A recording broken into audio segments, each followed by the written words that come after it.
सुने बड़ी प्यारी हदीस, बड़ी खूबसूरत हदीस, कंजुल माल में दीगर कुतुब हदीस में है। हजरत अबू हुरैरा रदी अल्लाह तआला अन्हु फरमाते एक बाबा जी नबी पाक की बारगाह में आए और जब वो वापस जाने लगे तो मैंने उम्र पूछी तो उम्र थी 96 साल। कहते हैं बुजुर्ग जब आए ना तो ये भवें जो है ना उनकी सफेद होके तो यूं आंखों पे आ गई। बड़ी छड़ी बाबा जी ने पकड़ी हुई और दोनों हाथ पकड़ के ना छड़ी के ऊपर झुके हुए हैं एक जानिब। कुर्बान जाऊं, कहते हैं जब वो बुजुर्ग मस्जिद में दाखिल हुए तो मेरे रसूल ने खड़े होकर इस्तकबाल फरमाया, खड़े हो, और नबी करीम सल्लल्लाहु अलैहि वसल्लम ने आगे बढ़ के बाबा जी को बाजू से पकड़ा और बिठाया। हुजूर बैठ गए। कहा बुजुर्गों कैसे आए हो? तो कहते हैं वो बाबा जी बात करते तो आंख खोल के पहले हुजूर का चेहरा देखते, फिर वो बात करते तो उनके लबो लहजे के अंदर बड़ी परेशानी, बड़ी तकलीफ, बड़ी मायूसी। अर्ज करने लगे या रसूल अल्लाह, हुजूर जिंदगी सारी गुनाहों में बीत गई है, हुजूर गलतियां ही गलतियां, याद माजी अजाब है, या रब छीन ले मुझसे हाफजा मेरा। ऐ अल्लाह के रसूल बड़ी लंबी फहरिस्त है, पाप ही पाप है, काले स्याह दफ्तर है। या रसूल अल्लाह सल्लल्लाहु अलैहि वसल्लम जब पलट के देखता हूँ हुजूर मुझे नेकी दिखाई नहीं देती। हुजूर इस उम्र में आपका एक सहाबी मिला है, उसने बात समझाई है तो थोड़ा ख्याल आया है, लेकिन या रसूल अल्लाह सल्लल्लाहु अलैहि वसल्लम अब मेरा वजूद बेकार हो गया है, हुजूर बूढ़ा हो गया हूँ। 3 बातें कही बुजुर्गों ने और निराली कही। कहने लगे या रसूल अल्लाह सल्लल्लाहु अलैहि वसल्लम, हुजूर अब तो मेरी कमर भी सीधी नहीं होती कि मैं नमाज ही सही अदा कर सकूं, बूढ़ा हो गया हूं। या रसूल अल्लाह सल्लल्लाहु अलैहि वसल्लम अब मेरे अंदर ताकत नहीं कि मैं मेहनत मजदूरी करके सदके और खैरात दे सकूं। या रसूल अल्लाह सल्लल्लाहु अलैहि वसल्लम अब मैं तलवार लेके जिहाद भी नहीं कर सकता। हुजूर ना मैं लंबी नमाजें पढ़ सकता हूँ, आका ना मैं सदकातो खैरात दे सकता हूँ, महबूबा ना मैं दीन के लिए कोई जिहाद कर सकता हूँ। बेकार वजूद है, बेकार बेकार वजूद को तो घर वाले बर्दाश्त नहीं करते, बच्चे दुआ करते हैं या अल्लाह अब्बा जी को पर्दा दे दे, अम्मा को पर्दा दे दे, बेकार हो गया हूं और आज आया हूं तो मुझ बेकार को मेरा रब कबूल कर लेगा। आज कलमा पढ़ूं तो बेकार हूं, किसी काम का नहीं, ना नमाज ना सदकात ना जिहाद, कबूल कर लेगा। हजरत अबू हुरैरा फरमाते हैं जैसे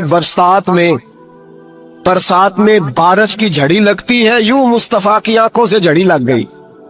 हुजूर खोल के रोए, खोल के। और मेरे हबीबे पाक ने फरमाया बुजुर्गों बड़े मुजाहिद हैं, दीन के लिए जिहाद करने वाले बड़े हैं, रब करीम को आपकी तलवार की इतनी हाजत नहीं। और फरमाया उसके खजाने कोई खाली तो नहीं कि आप ही गोया सदका देंगे तो भरे जाएंगे। और फरमाया फिर रब करीम की शान में इजाफा नहीं करती इबादतें, वो तो बंदे को नफा देती हैं।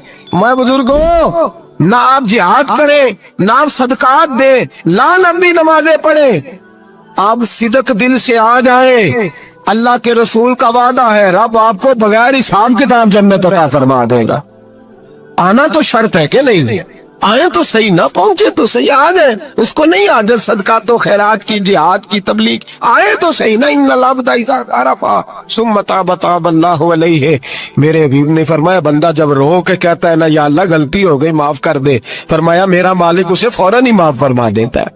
तू आ तो सही, तू आता ही नहीं, तू आ ही नहीं रहा, तू घर में बैठा हुआ है, तू सोया हुआ है, तू दुकानदारी कर रहा है, तू पैसे गिन रहा है, तू आया ही नहीं, आ तो सही। बल्कि मेरे नबी पाक फरमाते हैं जब अल्लाह पाक का भागा हुआ गुलाम आता फिर तो अल्लाह ज्यादा राजी होता है, फिर तो अल्लाह ज्यादा राजी होता है, ज्यादा राजी होता है। तो आ तो सही, पास तो सही। बल्कि सूफिया तो और बात करते हैं, वो कहते हैं तू कभी भूल के भी रब रब करे तो अल्लाह तो उसे भी कबूल कर लेता है, भूल के। मुल्ला रूमी कहते हैं बनी इस्राइल का बंदा है, सनम पत्थर को कहते हैं, बुत को कहते हैं, बुत के सामने खड़ा है और सारी रात कहता है या सनम या सनम या सनम, ऐ पत्थर ऐ बुत, सारी रात पुकारता रहा।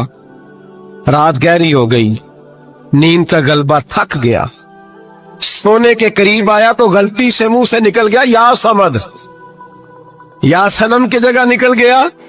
रब करीम ने फरमाया जिब्रील दौड़ के जा, जो मांगता इसे दे दे।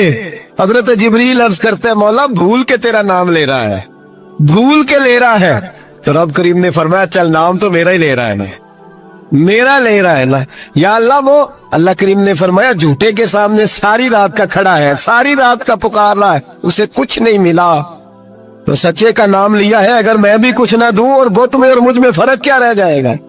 جا جو مانگتا ہے جھولی بھر کے دے، نام تو لیا ہے نا۔ او بھائی تو بہانا تو بنانا، او آ تو صحیح نا، تو یہاں آ جا، پہنچ جا، آ جا، بس بیٹھ جا، اس کی بارگاہ ناز میں حاضر تو ہونا، تجھے فرصت ہی نہیں۔ تو یاروں کے لیے ٹائم نکالتا ہے، بازاروں کے لیے ٹائم نکالتا ہے، گلیوں کے لیے ٹائم نکالتا ہے، چوکوں چوراہوں کے لیے ٹائم نکالتا ہے، ہفتے میں ایک دن ہوٹلنگ کے لیے بھی جاتا ہے، لیکن کبھی چھپ کے 2 نفلوں کی تجھے توفیق نہیں ہوتی۔ اور میں کئی دفعہ کہہ چکا ہوں، جس بندے کو بغیر عبادت کے رزق زیادہ ملنے لگ جائے اس پر آزمائش ہوتی ہے رب کریم کی۔ اللہ فرماتا ہے اس کو پیسے دو، اسے آنے نہ دینا، اس کو چل پیسے دوڑ جا۔ لوگ سمجھتے ہیں میں بڑا ذہین ہوں، عقل مند ہوں، دیکھو میں اپنی ہوشیاری سے، چلاکی سے آگے نکل گیا، تو آزمائش ہے، یہ تو آزمائش ہے رب کریم کی طرف سے، یہ تو اس کی خفیہ تدبیر ہے میرے بھائی۔ اس کی بارگاہ ناز تک جو آ گیا، آنا تو ہماری ذمہ داری ہے کہ نہیں؟